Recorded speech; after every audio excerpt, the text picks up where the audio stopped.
നമസ്തേ, ഏവർക്കും രഞ്ജിനി വിനോദ് ബ്ലോഗിലേക്ക് സ്വാഗതം.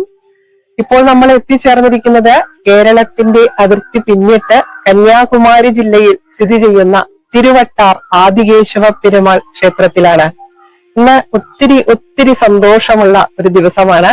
കാരണം ഇത് നമ്മുടെ 200ാമത്തെ ക്ഷേത്രമാണ്. ഇത്രയും ക്ഷേത്രങ്ങളിലൂടെയൊക്കെ സഞ്ചരിച്ച് ഇന്ന് ഇവിടെ 200ാമത്തെ ക്ഷേത്രം ചെയ്യുവാനായി എത്തി നിൽക്കുന്നുണ്ടെങ്കിൽ അതിന് നന്ദി പറയേണ്ടത് ആ സർവേശ്വരനോട് തന്നെയാണ്. ഭഗവൽ മഹിമ അറിഞ്ഞുകൊണ്ടാണ് ഓരോ ക്ഷേത്രവും പൂർത്തീകരിച്ചത്. പിന്നെ ഇത് കണ്ട് പ്രോത്സാഹിപ്പിക്കുന്ന നിങ്ങൾ ഓരോരുത്തരോടും ഹൃദയത്തിന്റെ ഭാഷയിൽ നന്ദി പറഞ്ഞുകൊള്ളുന്നു. എന്നിൽ അനുഗ്രഹങ്ങളായി വന്ന് നിറയാറുള്ള എന്റെ പ്രിയപ്പെട്ട അച്ഛനെയും പ്രിയ ഗുരുനാഥനെയും ഈ ഒരു അവസരത്തിൽ ഓർക്കുന്നു. പിന്നെ ഈ യാത്രകൾ ഒരിക്കലും എന്റേത് മാത്രമല്ല. ഈ എല്ലാ ക്ഷേത്രങ്ങളിലേക്കും എന്നെ കൊണ്ടുപോയിട്ടുള്ളത് എന്റെ പ്രിയ ഭർത്താവാണ്.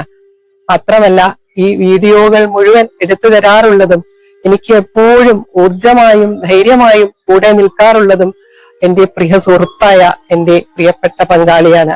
അതിനാൽ തന്നെ ഈ ക്ഷേത്രയാത്രകൾ മുഴുവനും ഞങ്ങൾ രണ്ടാളതും കൂടിയാണ്. ഇനി ഈ പുരാതന ക്ഷേത്രത്തിനെ കുറിച്ച് എന്താണ് പറയുക? ഇത് ഒരു അത്ഭുത ക്ഷേത്രമാണ്. 108 വൈഷ്ണവ ദേശങ്ങളിൽ ഉൾപ്പെടുന്ന അതിപുരാതനമായ ഒരു ക്ഷേത്രം. ആൾവാർമാർ പാടി പുകഴ്ത്തിയ ദിവ്യദേശങ്ങളിൽ ഉൾപ്പെടുന്ന ഈ പുരാതന ക്ഷേത്രത്തിനെ കുറിച്ച് പറയുവാനായിട്ടാണ് നമ്മളിവിടെ ഇന്ന് എത്തിച്ചേർന്നിരിക്കുന്നത്. ഇവിടെ അനന്തന് മുകളിൽ പള്ളി കൊള്ളുന്ന ആ പെരുമാളാണ് പരിലസിക്കുന്നത്. തിരുവട്ടാറിലെ ആദികേശവ പെരുമാളുടെ അനുവാദത്തോടും അനുഗ്രഹത്തോടും കൂടി നമുക്കിന്ന് 200ാമത്തെ ക്ഷേത്രത്തിലേക്ക് പ്രവേശിക്കാം. തമിഴ്നാട്ടിലെ കന്യാകുമാരി ജില്ലയിൽ കൽക്കുളം താലൂക്കിൽ തിരുവട്ടാർ എന്ന ഗ്രാമത്തിൽ തിരുവട്ടാർ ആദികേശവ പെരുമാൾ ക്ഷേത്രം സ്ഥിതി ചെയ്യുന്നു.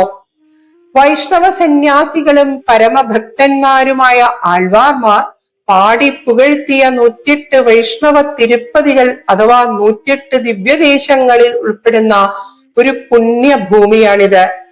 മലൈനാട്ട് തിരുപ്പതികളിൽ ഒന്നായ ഈ അതിപുരാതന ക്ഷേത്രം ആദിധാമസ്ഥലം, ദക്ഷിണ വൈകുണ്ഠം, ചേരനാട്ടിലെ ശ്രീരംഗം, പരശുരാമസ്ഥലം എന്നീ നാമങ്ങളിലും പ്രശസ്തമാണ്. നമ്മളിപ്പോൾ ക്ഷേത്രത്തിന്റെ കിഴക്കേ നടയിലാണ്. ഭഗവത് ദർശനം പടിഞ്ഞാറോട്ടാണ്. പറളിയാറും കോതയാറും താമ്രവർണിയാറും ക്ഷേത്രത്തിന്റെ 3 വശങ്ങളിലായി ഒഴുകുന്നുണ്ട്. പറളിയാർ വട്ടത്തിൽ ചുറ്റി ഒഴുകുന്നതിനാലാണ് ഈ ദേശത്തിന് തിരുവട്ടയാർ എന്നും പിന്നീടത് തിരുവട്ടാറായി മാറുകയുമാണ് ഉണ്ടായത് എന്ന് സ്ഥലമാഹാത്മ്യം പറയുന്നു. ആദ്യാനന്തപുരം എന്നും തിരുവട്ടാർ പണ്ട് അറിയപ്പെട്ടിരുന്നു എത്രേ. പത്മപുരാണത്തിൽ പരാമർശങ്ങളുള്ള ഈ പുണ്യഭൂമിക്ക് സഹസ്രാബ്ദങ്ങളുടെ പൗരാണികത പറയപ്പെടുന്നുണ്ട്. എട്ടുതൊക്കൈ എന്നറിയപ്പെടുന്ന സംഘകാല കൃതികളിൽ ഒന്നായ പുറനാനൂറിൽ ക്ഷേത്ര പരാമർശങ്ങൾ ഉള്ളതിനാൽ തന്നെ 2500 വർഷങ്ങൾക്ക് മേൽ പൗരാണികത ചരിത്രകാരന്മാർ ചൂണ്ടിക്കാട്ടുന്നുമുണ്ട്. വേണാട് രാജവംശത്തിന്റെ കുലദേവതാ ക്ഷേത്രമായിരുന്ന ഈ വൈഷ്ണവ ക്ഷേത്രം പഴയ തിരുവിതാംകൂറിന്റെ ഭാഗമായിരുന്നു. ഉയരമേറിയ ഭൂപ്രദേശത്ത് 30 അടി പൊക്കമുള്ള കോട്ട മതിലിനുള്ളിൽ പ്രൗഢഗംഭീരമായി നിലകൊള്ളുന്ന ഈ പുരാതന ക്ഷേത്രം ഇപ്പോഴും രാജകീയ പ്രൗഢി പ്രവഹിപ്പിക്കുന്നുണ്ട്. ഇപ്പോൾ തമിഴ്നാട് സർക്കാരിന്റെ കീഴിലുള്ള ഈ ക്ഷേത്രം പണ്ട് നമ്മുടെ കേരളത്തിന്റെ ഭാഗമായിരുന്നു. അനന്തപുരിയിലെ ശ്രീ പത്മനാഭസ്വാമി ക്ഷേത്രത്തിനേക്കാളും പൗരാണികത ഈ ക്ഷേത്രത്തിനുണ്ട് എന്നാണ് പറയപ്പെടുന്നത്. അതിനാൽ ഇവിടുത്തെ ക്ഷേത്ര നിർമ്മിതിയുടെ സ്വാധീനം ശ്രീ പത്മനാഭസ്വാമി ക്ഷേത്രത്തിലെ നിർമ്മിതിയിലും കാണാനാകുമത്രേ. ശ്രീ പത്മനാഭസ്വാമി കിഴക്ക് ദർശനമായിട്ടാണ് പരിലസിക്കുന്നത്. എന്നാൽ ഇവിടെ ആദികേശവ പെരുമാൾ പടിഞ്ഞാറ് ദർശനമായിട്ടാണ് കുടികൊള്ളുന്നത്.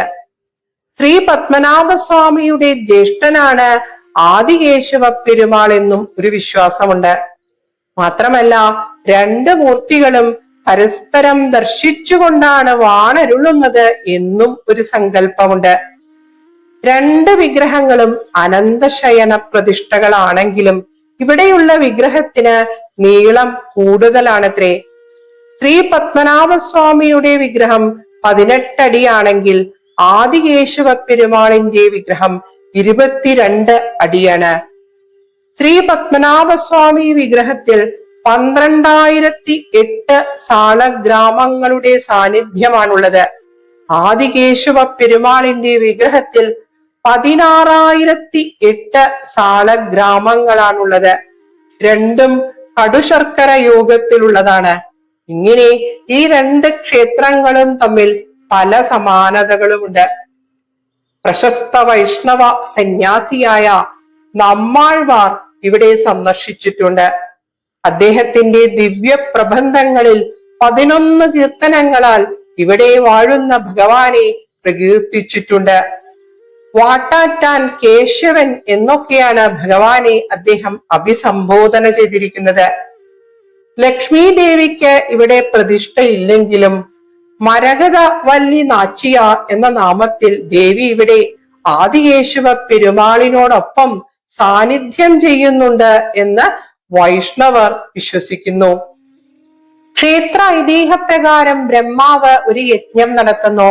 പത്നിക്ക് അർഹമായ സ്ഥാനം നൽകി മാത്രം നടത്തേണ്ട യജ്ഞത്തിൽ ബ്രഹ്മദേവൻ പത്നിയായ സരസ്വതീ ദേവിയെ പങ്കെടുപ്പിക്കാത്തതിനാൽ ദേവി കുപിതയാവുന്നു.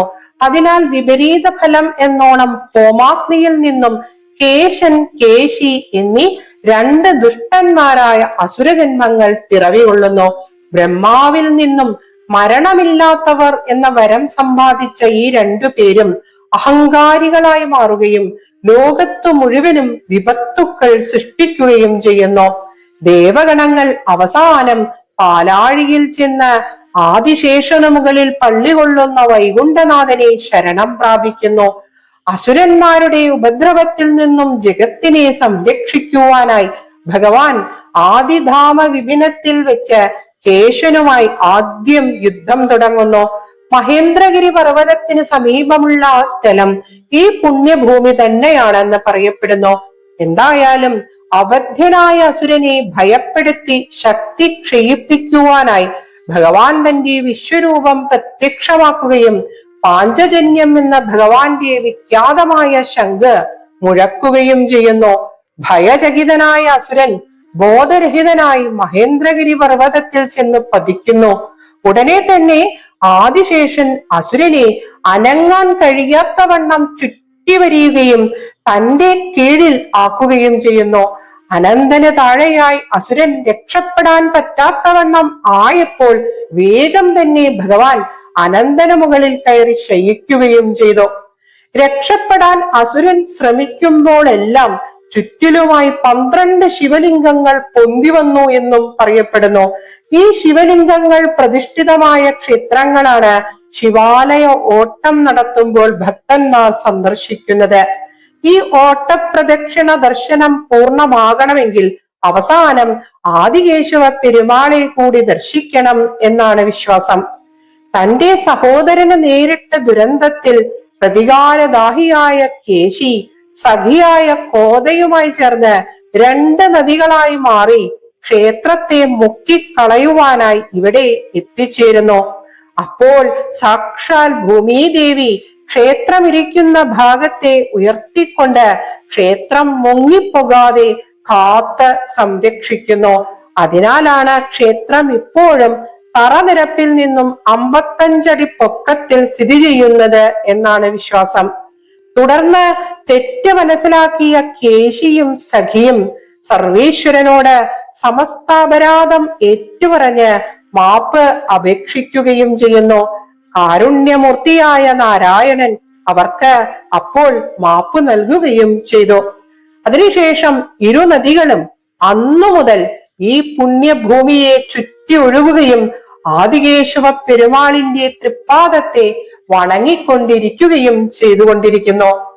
കോതയാറും പറളിയാറും സംഗമിക്കുകയും ഒന്നിച്ച് അറബിക്കടലിലേക്ക് ഒഴുകുകയും ചെയ്യുന്ന മൂവാട്ടുമുഖത്താണ് ഉത്സവ സമയത്ത് ആദികേശവ പെരുമാളുടെ ആറാട്ട് നടക്കുന്നത്. സ്വർണ്ണ ഗരുഡന്റെ പുറത്തേറി ഈ നദീസംഗമ സ്ഥലത്തേക്ക് ഭഗവാൻ എത്തുന്നത് കേശിയെയും സഖിയെയും അനുഗ്രഹിക്കുവാനാണ് എന്നൊക്കെ വിശ്വാസങ്ങളുമുണ്ട്. ആദിശേഷന് താഴെയായി ഇപ്പോഴും കേശൻ എന്ന ആ അസുരൻ ഈ ക്ഷേത്ര പ്രതിഷ്ഠയ്ക്ക് താഴെയായി ഉണ്ട് എന്നൊക്കെയാണ് ഐതിഹ്യകഥകൾ പറയുന്നത്. നമ്മളിപ്പോൾ പടിഞ്ഞാറേ നടയിലാണ്. ക്ഷേത്ര നിർമ്മിതി അക്ഷരാർത്ഥത്തിൽ ഒരു വിസ്മയ കാഴ്ച തന്നെയാണ്. തമിഴ്നാട്ടിലാണ് സ്ഥിതി ചെയ്യുന്നതെങ്കിലും കിഴക്കും പടിഞ്ഞാറുമുള്ള ക്ഷേത്ര ഗോപുരങ്ങൾ കേരളീയ ശൈലിയിൽ ഉള്ളത് തന്നെയാണ്.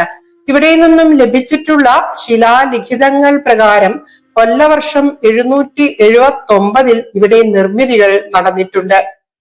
18 കൽപ്പടവുകൾ കയറി അകത്ത് എത്തിയാൽ ഏതോ പുരാതനമായ പ്രൗഢി നിറഞ്ഞ ഒരു കാലഘട്ടത്തിലെത്തിയ പ്രതീതിയാണ് ഉളവാകുന്നത്. 222 കൽ തൂണുകളും അവയിലുള്ള അത്രയും ദീപലക്ഷ്മിമാരും കാണേണ്ട കാഴ്ച തന്നെയാണ്. സർവാലങ്കാര വിഭൂഷിതരായ ലക്ഷണമൊത്ത ഓരോ ദീപലക്ഷ്മിക്കും വ്യത്യസ്ത മുഖഭാവമാണ്. ഈ ക്ഷേത്രത്തിലെ ശീവേലിപ്പുരയുടെ മാതൃകയിലാണത്രേ ശ്രീ പത്മനാഭസ്വാമി ക്ഷേത്രത്തിലും നിർമ്മിച്ചിരിക്കുന്നത്. കൊടിമരം, ബൃഹത്തായ ബലിക്കല്ല്, ജയവിജയന്മാർ കാവൽ നിൽക്കുന്ന ബലിക്കൽപുര, അവിടെയുള്ള ആൾ വലിപ്പമുള്ള കരിങ്കൽ ശില്പങ്ങൾ, ക്ഷേത്ര ശ്രീകോവിലിനു ചുറ്റുമുള്ള സന്ധി ശില്പങ്ങൾ, അത്യപൂർവമായ ചുമർ ചിത്രങ്ങൾ, ദാരുശില്പങ്ങൾ എന്നിവയെല്ലാം അതിമഹത്തരമാർന്ന കാഴ്ചകൾ തന്നെയാണ്. നൃത്തം ചെയ്യുന്ന ഭദ്രകാളി, കാലസംഹാരമൂർത്തി, വേണുഗോപാലൻ, ഇന്ദ്രജിത്ത്, ലക്ഷ്മണൻ, മന്മഥൻ, ഊർധ്വതാണ്ഡവ ശിവൻ, രതി എന്നിവ കരിങ്കൽ ശില്പങ്ങളിൽ ചിലതാണ്. ആലിംഗന ചന്ദ്രശേഖരൻ, പ്രദോഷ നൃത്തമൂർത്തി, സ്ഥാണുമാലയമൂർത്തി, ശ്രീരാമൻ, അന്നപൂർണ എന്നിവ സന്ധി ശില്പങ്ങളിൽ ഉൾപ്പെടുന്നു. ദീർഘചതുരാകൃതിയിലുള്ള അതിബൃഹത്തായ ഇരുനില ശ്രീകോവിലിന് 3 വാതിലുകളുണ്ട്. തിരുമുഖം, തിരുകരം, തിരുപാദം എന്നറിയപ്പെടുന്ന ഇവയിലൂടെയാണ് ആദ്യം ഭഗവാന്റെ തിരുമുഖം, അതിമനോഹരമായ ഇടത് തൃക്കൈ എന്നിവയും പിന്നീട് മധ്യഭാഗവും അവസാനം ഭഗവത് തൃപ്പാദങ്ങളും നമ്മൾ ദർശിക്കുന്നത്. 22 അടി നീളമുള്ള അനന്തശയന വിഗ്രഹത്തിന്റെ നെറ്റിയിൽ തിരുവസ്ത്രം ഇട്ടിട്ടുണ്ട്. അകത്ത് ഇരുട്ടായതിനാൽ ഭഗവാന്റെ തിരുമുഖം ദർശിക്കുവാൻ ഇത് എളുപ്പമാക്കുന്നു. അതീവ ശാന്തഭാവത്തിൽ താമര കണ്ണുകൾ പാതി അടച്ച് അഖിലാണ്ട കോടി ബ്രഹ്മാണ്ടത്തിന്റെയും നാഥനായ ആദികേശവ പെരുമാളെ ദർശിക്കുന്ന ആ ധന്യ നിമിഷമുണ്ടല്ലോ, അത് വർണ്ണിക്കുവാൻ വാക്കുകൾ മതിയാവില്ല എന്നതാണ് സത്യം. പ്രാണനേക്കാൾ പ്രിയപ്പെട്ട ആദിനാരായണന്റെ ആ ദർശനം പരമാനന്ദം നിറഞ്ഞ ശാന്തിയാണ് സമ്മാനിച്ചത്. ഒരു സാളഗ്രാമത്തിന്റെ സാന്നിധ്യം തന്നെ അത്രയും ദിവ്യമാണ് എന്നിരിക്കെ 16,008 സാളഗ്രാമങ്ങൾ നിറഞ്ഞ ഈ അനന്തശയന വിഗ്രഹം പ്രവഹിപ്പിക്കുന്ന ആത്മീയ അനുഭൂതി അനുഭവിച്ചു തന്നെ അറിയേണ്ടതാണ്. ഇവിടെ ഭഗവാന്റെ നാഭിയിൽ ബ്രഹ്മാവില്ല, ഭഗവാന്റെ തൃക്കൈകൾക്കു താഴെ ശിവലിംഗവുമില്ല. അകത്ത് ആയുധങ്ങൾ, ഗരുഡൻ, ഋഷിമാർ, സൂര്യൻ, ചന്ദ്രൻ എന്നീ സാന്നിധ്യങ്ങൾ ഉണ്ട് എന്ന് പറഞ്ഞു കേട്ടു. അരണ്ട വെളിച്ചമായതിനാൽ ഒന്നും തന്നെ ദൃശ്യഗോചരമല്ല. കടുശർക്കര യോഗത്തിലുള്ള വിഗ്രഹമായതിനാൽ അഭിഷേകാദികൾക്കായി അർച്ചനാബിംബവും ഉത്സവ സമയത്തുള്ള ശീവേലി ബിംബവുമുണ്ട്. ഭൂദേവി, ശ്രീദേവി സഹിതനായി നിൽക്കുന്ന ഭാവത്തിലുള്ള നാരായണനാണ് അർച്ചനാബിംബമായിട്ടുള്ളത്. അഭിഷേകാദികൾ നടക്കുന്നത് ശ്രീകോവിലിന് തൊട്ടു മുമ്പിലുള്ള ഒറ്റക്കൽ മണ്ഡപത്തിലാണ്. 18 അടി വീതിയും 18 അടി നീളവും 3 അടി ഉയരവുമുള്ള ഈ മണ്ഡപത്തിനെ കൂടാതെ വേറെ 5 മണ്ഡപങ്ങൾ കൂടി ഇവിടെ ഉണ്ടത്രേ. തിരുവമ്പാടി ശ്രീകൃഷ്ണ ക്ഷേത്രം ഉപക്ഷേത്രമാണ്. ഈ ക്ഷേത്രത്തിനു മുമ്പിലും ഒരു ബലിക്കല്ലുണ്ട്. ഇവിടെ ഗോശാല കൃഷ്ണനാണ് കുടികൊള്ളുന്നത്. അയ്യപ്പ സ്വാമി നാലമ്പലത്തിന് പുറത്ത് ഉപദേവതയായി കുടികൊള്ളുന്നുണ്ട്. നാലമ്പലത്തിനകത്ത് ഏതോ ഊരാള കുടുംബത്തിൽ നിന്നും കൊണ്ടുവന്ന ഒരു ശിവലിംഗം ഒരറയിൽ സൂക്ഷിച്ചിട്ടുണ്ട്. 2023 മഹാകുംഭാഭിഷേകം ഇവിടെ നടന്ന സമയത്ത് മാറ്റിയ പഴയ താഴിക കുടങ്ങളും ഒരറയിൽ സൂക്ഷിച്ചിട്ടുണ്ട്. AD 1510 ചൈതന്യ മഹാപ്രഭു ഈ ക്ഷേത്രം സന്ദർശിക്കുകയും ബ്രഹ്മസൂത്രത്തിന്റെ 5-ാം അധ്യായം ഇവിടെ നിന്ന് കണ്ടെടുക്കുകയും ചെയ്തു എന്ന് പറയപ്പെടുന്നു. സ്വന്തം പിതാവിന്റെ ആജ്ഞയാൽ മാതൃഹത്യ ചെയ്ത പരശുരാമ മഹർഷി ഇവിടെ വന്ന് പാപദോഷ പരിഹാര ക്രിയകൾ ചെയ്തു എന്നൊക്കെ വിശ്വാസങ്ങളുണ്ട്. വസിഷ്ഠ മഹർഷിയും ഈ ക്ഷേത്രത്തിൽ കുറെ കാലം വസിക്കുകയും ആദികേശവ പെരുമാളെ ആരാധിക്കുകയും ചെയ്തിട്ടുണ്ട് എന്നൊക്കെ വിശ്വാസങ്ങളുണ്ട്. ഉത്സവ സമ്പ്രദായത്തിലും ശ്രീ പത്മനാഭസ്വാമി ക്ഷേത്രവുമായി ഈ ക്ഷേത്രം സമാനതകൾ പുലർത്തുന്നു. അൽപ്പശി പൈങ്കുനി ഉത്സവങ്ങൾ ഇവിടെയും ആ സമയത്ത് കൊണ്ടാടാറുണ്ട്. മീനത്തിൽ രോഹിണിക്ക് കൊടികേറി അത്തം ആറാട്ടായും തുലാത്തിൽ അത്തത്തിന് കൊടികേറി തിരുവോണം ആറാട്ടായും 10 ദിവസത്തെ ആഘോഷങ്ങൾ അതിവിപുലമായി കൊണ്ടാടുന്നു. ശ്രീ പത്മനാഭസ്വാമി ക്ഷേത്രത്തിൽ ആറാട്ടിന് തിരുവിതാംകൂർ മഹാരാജാവ് ഉടവാളേന്തി അകമ്പടി സേവിക്കാറുണ്ടല്ലോ. എന്നാൽ ഇവിടെ ആറാട്ടിന് രാജപ്രതിനിധിയായി ഭഗവാനെ അകമ്പടി സേവിക്കുന്നത് അമുന്തരത്തു പോറ്റിയാണ്. ഉത്സവത്തിനോടനുബന്ധിച്ച് 18 ദിവസം കഥകളി ഇവിടെ ഉണ്ടാവാറുണ്ട്. മകരത്തിൽ 13 ദിവസത്തെ കളഭാറാട്ട് നടക്കുന്നു. 13-ാമത്തെ ദിവസം പെരുതമൃതേത്ത് നടക്കാറുണ്ട്. വിഭവ സമൃദ്ധമായ അമൃതേത്ത് നൽകുക അഥവാ ഭഗവാനെ ഊട്ടുക എന്നതാണ് സങ്കല്പം. കർക്കടകം 2-നും പെരുതമൃതേത്ത് നടക്കുന്നു. വൈകുണ്ഠ ഏകാദശിയും അതിവിശേഷാൽ ആചരിക്കപ്പെടുന്നു. ദിവസേന 5 പൂജകൾ നടക്കുന്ന ഈ മഹാക്ഷേത്രത്തിൽ അർച്ചനകൾ, പാൽപായസം, അപ്പം, നിരവധി പൂജകൾ എന്നിങ്ങനെ ഒത്തിരി വഴിപാടുകളുണ്ട്. 1740 ആർക്കാട് നവാബും സൈന്യവും ഈ ക്ഷേത്രം കൊള്ളയടിക്കുകയും ഭഗവാന്റെ സ്വർണത്തിലുള്ള അർച്ചനാ വിഗ്രഹം മോഷ്ടിക്കുകയും അത് മോഷ്ടിച്ച സാധനങ്ങൾ സൂക്ഷിക്കുന്ന ഒരു ഗോഡൌണിൽ കൊണ്ടിടുകയും ചെയ്തു. എന്നാൽ അതിനു മുകളിൽ കുറേ സാധനങ്ങൾ കൊണ്ടു തള്ളിയെങ്കിലും രാവിലെ നോക്കിയപ്പോൾ ഈ വിഗ്രഹം സ്വയം മറ്റു സാധനങ്ങൾക്ക് മുകളിലേക്ക് ഉയർന്നു വന്നിരിക്കുന്ന കാഴ്ചയാണ് കാണുന്നത്. എത്ര സാധനങ്ങൾ മുകളിൽ കൊണ്ടിട്ടാലും സ്വയം ചലിച്ചുകൊണ്ട് ആ ദിവ്യമായ വിഗ്രഹം മുകളിൽ തന്നെ എത്തി നിൽക്കുന്നത് കണ്ടപ്പോൾ നവാബ് ചങ്ങല കൊണ്ട് വിഗ്രഹത്തിനെ കെട്ടി താഴെ നിർത്താൻ പറഞ്ഞുത്രേ. എന്നിട്ടും വിഗ്രഹം എപ്പോഴും മുകൾ ഭാഗത്ത് എത്തുക പതിവായി. മാത്രമല്ല ആ ഇടയ്ക്ക് നവാബിന്റെ പത്നി അസുഖബാധിതയായി. ചികിത്സകൾ ഒന്നും ഫലവത്തായില്ല. ഈ സമയത്ത് ഇവിടുത്തെ മേൽശാന്തിക്ക് ഒരു സ്വപ്ന ദൃശ്യമുണ്ടായി. അതിൻ പ്രകാരം അദ്ദേഹം നവാബിന്റെ വസതിയിൽ എത്തി എത്രയും പെട്ടെന്ന് വിഗ്രഹം തിരിച്ച് ഇവിടെ ക്ഷേത്രത്തിൽ എത്തിക്കുന്നതാണ് നല്ലത് എന്ന് അറിയിച്ചു. വിഗ്രഹം നവാബ് വേഗം ഇവിടെ തിരിച്ചേൽപ്പിക്കുകയും കൂട്ടത്തിൽ പ്രായശ്ചിത്തമായി ഒരു കിരീടവും സ്വർണത്തളികയും മറ്റു വസ്തുവകകളും കൂടി ഭഗവാന് സമർപ്പിച്ചു. അതോടുകൂടി നവാബിന്റെ പത്നിയുടെ അസുഖം പൂർണ്ണമായും ഭേദമായി.